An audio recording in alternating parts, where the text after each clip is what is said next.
Welcome to Ready Parent. Today we're going to discuss how to stay safe and defend yourself if you have to walk home if your vehicle is disabled. Today's world, a lot of people are deciding to carry a go bag or a get home bag in their vehicle.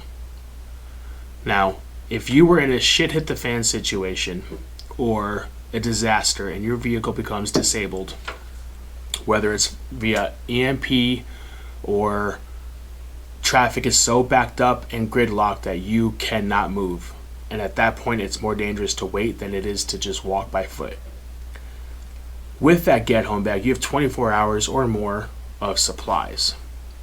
Walking out in the open with no protection is very dangerous because that backpack does make you a target. People will see that backpack and they're going to want what's in it. So what are your options to defend yourself to ensure that your family still has their supplies? Let's start with the basics. OC spray. I know where I live, you can carry OC spray or bear spray. Depending on where you live, you might not be able to do that, so I will give you other options. But the most common is OC spray or bear spray. Anybody can use it. It's very easy to teach somebody how to push a button. It's small, compact, and it's effective. That is a great option, and whether you carry a firearm or any other options, OC spray or bear spray is still a good option to have on top of those things. Another option is a taser. You could buy them on Amazon. At Walmart, they have the small tasers. They're also very effective, but they're electric. So if there is an EMP, or if the batteries die, or if you don't charge it, it is no longer effective. Simple option, a bat, a club, or a baton. It is only extremely effective if you are trained with it and know how to use it, but it is a deterrent and it does help if somebody were to try and take your things. Now, of course, the most effective and last resort would be a firearm. You don't always have to use a firearm. You don't always have to resort to a firearm, but I would much rather have it and not need it than need it and not have it. So, again, depending on your local laws, a firearm is an option and it is a great option. But you do want to have other options you can choose from if the situation does not require a lethal reaction. So, that being said, let's start with what I carry and why I carry it. I do have an EDC pistol that I carry every single time I leave the house. I also have one backup magazine with me. Although that is very effective for most situations, there can be, and there most likely will be, a situation where that might not be enough for me to get home, depending on how far I am from home. Depending on how long you're going to be gone, the distance from home, where you are, that will determine what you bring with you. Like I said, I always have my EDC pistol and a spare magazine, but if I am traveling further from home or into the city or in the mountains, I will alter what I bring based off of that. Now, I do carry a gun belt with me because hiking 10 miles, even 5 miles, with a gun tucked in your waistband, no matter how expensive or comfortable your holster is, it gets uncomfortable. So you're going to want to take that from inside your waistband, maybe put it outside your waistband, make it a little bit easier. Now, you are going to want to stay as low vis as possible because you already have a backpack with supplies. That's going to make you a target. So low vis is very important. So a whole gun belt might not be necessary. Maybe a small tight to the body Kydex holster will do as well. Or if you're comfortable with it in the waistband, that's a great option. I do bring this with me for work reasons and because I'd rather have that option if I wanted to do that. So on this, I do have my Safariland holster with my Wilder Tactical rig. I have my Wilder Tactical IFAK, dump pouch, Kiwi pouches with some spare magazines, and my Wilder Tactical gun belt.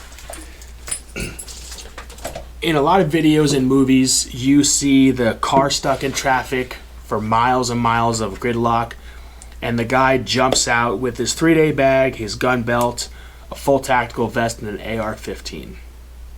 To me, that is excessive. Nobody enjoys walking or hiking for miles carrying all of that. An AR-15 rifle or pistol is a lot to take in and out of your vehicle. It's difficult to hide. It draws a lot of attention, and you want to stay under the radar while carrying all of this stuff. So I choose not to carry an AR-15 because I already have pistol magazines. I don't want to worry about more magazines. So I have a MCK Roni conversion kit.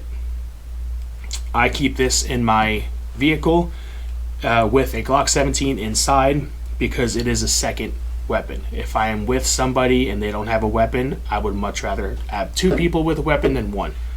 So I do carry this with me. It's a lot lighter than AR-15.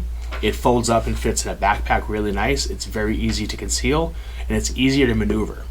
So this is another option that I carry with me if I'm going anywhere where I feel my EDC isn't going to be enough if something were to happen.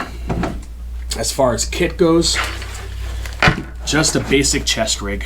Nothing crazy, nothing bougie, nothing spectacular. Enough to carry stuff that I have to access quickly that is typically in my get home bag, but I want it close and accessible, close up front. Spare magazines, medical stuff, some food, stuff like that. So I do carry this because it's easier to conceal. Throw a jacket over it. It's very hard to see from the back. It's tight to the body and it draws less attention. This is the choice I use, especially if I have to walk home. Like I said, the situation, your area, your training, and your laws, that will determine what you should and should not carry with you. This is all based off of what you feel comfortable with as well. You don't have to carry anything in your car. Your EDC pistol might be enough for you, but I don't want to get caught with my hands in my pants and not have those options, especially if I'm with my family, and especially if it's my responsibility to provide for them and get them home. I want to have every tool at my disposal and make sure that happens. My children are experienced and trained in firearms. They are not stranger to them. They are also educated in self-defense and OC spray and batons and tasers. So you want to get yourself a force multiplier, and teaching your family these things is a force multiplier, because if something were to happen, I have a team behind me that can help in a situation. Now, I make this content to spread awareness and help other busy parents or families that want to get started in preparing for a disaster and emergency with their family. I am also doing this to learn. If you have any tips or tricks or anything that I should change or anything that you think I should know, feel free to let me know. I have thick skin. I don't take anything offensive, and frankly, if you don't like it, I don't care. You don't have to watch this. You're choosing to sit here and watch my video, so that's your choice. Meanwhile, get prepared and stay safe. Thank you.